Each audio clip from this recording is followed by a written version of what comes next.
नमस्कार साथियों चैनल पे आपका आने के लिए बहुत बहुत धन्यवाद।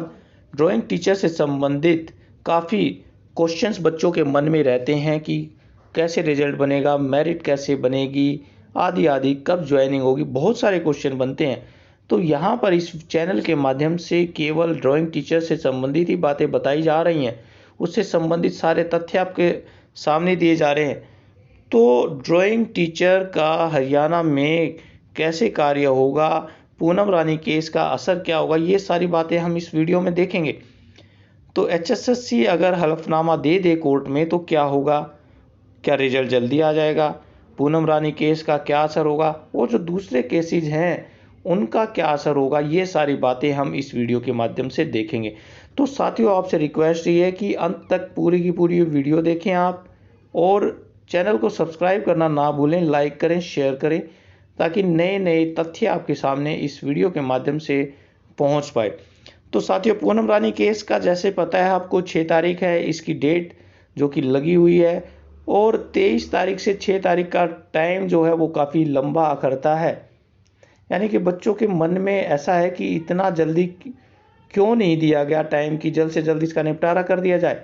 ऊपर से जो 10 तारीख की डेडलाइन दी गई है कोर्ट्स ने कि ये भर्ती कर देनी है 5 महीने के अंदर, तो क्या भर्ती तय समय के बीच में हो पाएगी? अनजाने क्वेश्चंस हमारे मन में घूमते रहते हैं, ग्रुप्स में भी यही बातें चलती रहती हैं, अपने सजेशंस भी बच्चे देते हैं, उनके सॉल्यूशन भी देना चाहते हैं, क्वेरीज भी बहुत सारी हैं। तो आप कमेंट बॉक्स में अपनी जो भी क्वेरीज हैं वो ज़रूर शेयर करें ताकि उनके ऊपर आपकी वीडियोस बनाए जा सके। अब रही बात है पूनम रानी केस का, तो इसमें बहुत सारे अटैच कर दिए गए हैं, कम से कम 25 के करीब यहाँ पर केसेस इसी में अटैच कर दिए हैं। मतलब 25 जो कैंडिडेट्स ने केसेस किए हैं उनके सारे के सारे, और उनका केवल और केवल यही तर्क था कि उनके मार्क्स सही थे, स्क्रूटनी के टाइम पर उनको बुलाया गया था, और जो मिनिमम मार्क्स दिए गए हैं इंटरव्यू के लिए वो भी उसमें आ रहे थे, तो उनका इंटरव्यू नहीं हुआ। तो जाहिर सी बात है वो करना चाहेंगे, लेकिन कुछ वकील साहब भी हमारे इसमें मैदान में कूदे हुए हैं और उनको उत्साहित कर रहे हैं कि आओ आप केस लगाओ, 25, 30, 40, 50 हज़ार जो भी है आपकी जेब में उसके लगा के जाओ और अपना इंटरव्यू कराओ। और वहाँ पे इंटरव्यू फिर कैसा होता है एचएसएससी का, जब रो पीट के कोई इंटरव्यू के लिए बुलाया जाता है तो आपको पता ही है कि कैसा इंटरव्यू होगा। सभी आप अपनी राय ज़रूर दें कि कैसा इंटरव्यू हुआ होगा मनप्रीत जी का, या जो दूसरे कैंडिडेट्स हैं उनका कैसा इंटरव्यू लिया गया होगा एचएसएससी के द्वारा। तो पूनम रानी केसेस से जितने भी मिलते जुलते हैं वो सारे केसेस अब एक साथ ही कर दिए गए हैं, और जिसकी नेक्स्ट डेट है 6 तारीख, ये सभी को पता है XYZ। हालांकि आपके बच्चों को भी पता चल गया होगा कि ये डेट है 6 तारीख की, लेकिन इस दौरान बीच में क्या किया जा सकता है? क्या सभी कैंडिडेट्स मिलके अवमानना का नोटिस दिया जाए कोर्ट केस के द्वारा, या एचएसएससी पे प्रेशर बनाया जाए, वहाँ पे धरना प्रदर्शन किया जाए?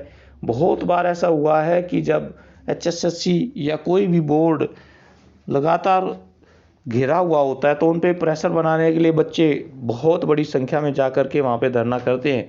दिल्ली में डीएसएसबी के जो बोर्ड है उस पर आप उसका इतिहास देख सकते हैं, बच्चे जेल भरो आंदोलन तक उन्होंने किया है। यूपीएससी पे भी ऐसा हुआ है। तो जब बच्चे थक हार जाते हैं तो वो इस तरह के कदम भी उठाने के लिए मजबूर हो जाते हैं। तो क्या आप ऐसा कदम उठाने के लिए मजबूर होंगे? कमेंट बॉक्स में ज़रूर बताएं कि क्या एचएसएससी पे आप प्रेशर बनाएंगे।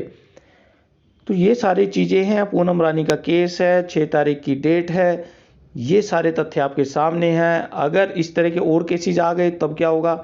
क्या वो सारे इसी 6 पूनम रानी में ही मर्ज कर दिए जाएंगे, या फिर और कर दिया जाएगा? देखिए एचएसएससी ने कुछ खेल तो खेला है यहाँ पर केसेस कम करने के लिए। उन्होंने मैक्सिमम 3 टाइम्स बच्चों को यहाँ पे केस के लिए बुलाया।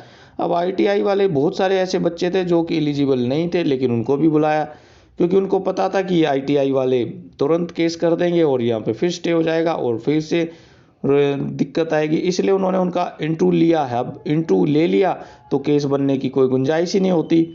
लेकिन बहुत सारे बच्चे जो दोबारा से 150 के करीब आए थे उनमें से कुछ गड़बड़ रह गई, एचएसएससी से भूल हो गई, या वो कन्वे नहीं कर पाए, अधिकारियों ने गड़बड़ कर दी, जिससे कि वो मनप्रीत वाला केस आ गया, और मनप्रीत के केस के बाद में और दूसरे केसेस आ गए।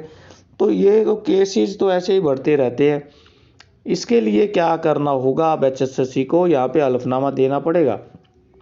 हलफनामा यानी कि एफिडेविट, जिसके माध्यम से वो कोर्ट को ये आग्रह करेगा कि हम ये एफिडेविट दे रहे हैं कि जो भी केसेस हमारे पेंडिंग हैं उनकी संबंधित जो भी केसेस हैं हम उनके उतनी वैकेंसी पेंडिंग में रख लेंगे, और दूसरे बच्चों का तो कम से कम यहाँ पे रिजल्ट दिया जाए जो कि तैयार है।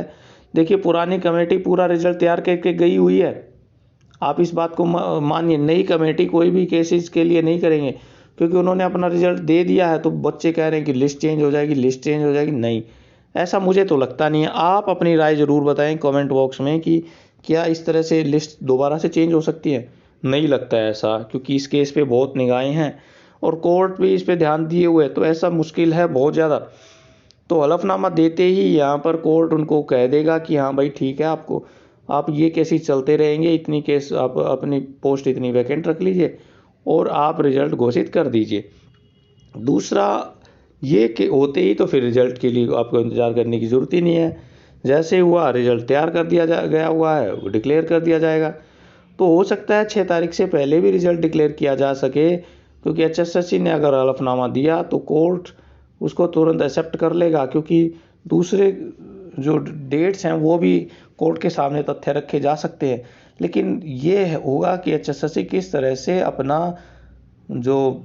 बातें, अपने तथ्य किस तरह से कोर्ट के सामने सही तरीके से अगर रख पाती है, तो ये काम तभी हो पाएगा। अब रही बात है कि अगर हलफनामा एक्सेप्ट नहीं हुआ या कोई और टेक्निकल प्रॉब्लम आ गई, या चेयरमैन साहब कहते हैं कि भाई ये कोर्ट केस के आधार पर ही करेंगे, XYZ जो भी है, तो तब तो पूनम रानी केस के फैसले के बाद ही ये सारा कार्य हो पाएगा। तब फिर थोड़ा लंबा टाइम लग सकता है, क्योंकि उनके इंटरव्यू जो भी बचे हैं वो लेने पड़ेंगे। अभी और बच्चे आ जाएंगे यहाँ पर, क्योंकि बहुत सारे वकील बने हुए हैं। आप जानते हो बहुत सारे वकीलों को जो कि अपना नाम नंबर डिस्प्ले करते रहते हैं और बोले वाले जो अभ्यर्थी हैं कैंडिडेट्स को बुलाते रहते हैं। तो ये सारी चीज़ें चलती रहेंगी और उनका कारोबार भी चलता रहेगा, और जो बच्चे सफ़र करेंगे वो करेंगे। क्योंकि इसका रिजल्ट जो भी रहे, जिसके लिए भी रहे, अगर जल्द से जल्द दे दिया जाए तो जो बच्चों के अंदर टेंशन है, 2 महीने हो गए पेपर दिए हुए भी, तो वो कम से कम उससे तो निकले। मेंटल प्रेशर है उनके ऊपर, घर का, परिवार का, जॉब का। बहुत सारे बच्चे ऐसे हैं जो पहले से ही लगे हुए हैं, कोई कंडक्टर लगा हुआ है, कोई पुलिस में है, कोई बैंक में है, कोई पोस्ट ऑफिस में है। बहुत सारे ऐसे कैंडिडेट्स हैं, तो उनको भी सोचने के लिए मौका मिलेगा कि क्या करें अब हम, क्या HSSC पे विश्वास करें, दोबारा से कैंसिल नहीं होगी। क्योंकि 2010 में भी बहुत सारे अभ्यर्थी जो थे वो दूसरी जॉब छोड़कर यहाँ आए थे। अब वो कहीं ना घर के ना रहे ना घाट के रहे। अब यहाँ पे सिलेक्शन हो गया तो चलो कुछ ना कुछ सांत्वना मिल जाएगी, अदरवाइज उनका अब क्या होगा। इस तरह के क्वेश्चंस बहुत सारे कैंडिडेट्स में घूमते रहते हैं, विचलित करते रहते हैं। तो HSSC जल्द से जल्द हम अनुरोध कर रहे हैं सभी बच्चों से भी और HSSC से भी कि ये रिजल्ट का तुरंत सॉल्यूशन निकाला जाए, और जो भी केसेस है उनको कम से कम जल्द से जल्द निपटाया जाए। एक जल्द से जल्द कोर्ट में किया जाए कि जल्द से एक हियरिंग लगा करके कि सभी केसेस को जल्द से जल्द निपटा दे, हलफनामा दे करके रिजल्ट को निकालने की कोशिश करें, या XYZ जो भी तरीका है। आप भी कमेंट बॉक्स में ज़रूर बताएं कि और क्या तरीके हो सकते हैं कि रिजल्ट को जल्द से जल्द निकालने के लिए। तो कमेंट बॉक्स में ज़रूर बताएं, लाइक और शेयर करें ताकि आपको ऐसी वीडियोज़ यहाँ पर मिलती रहें। Thank you.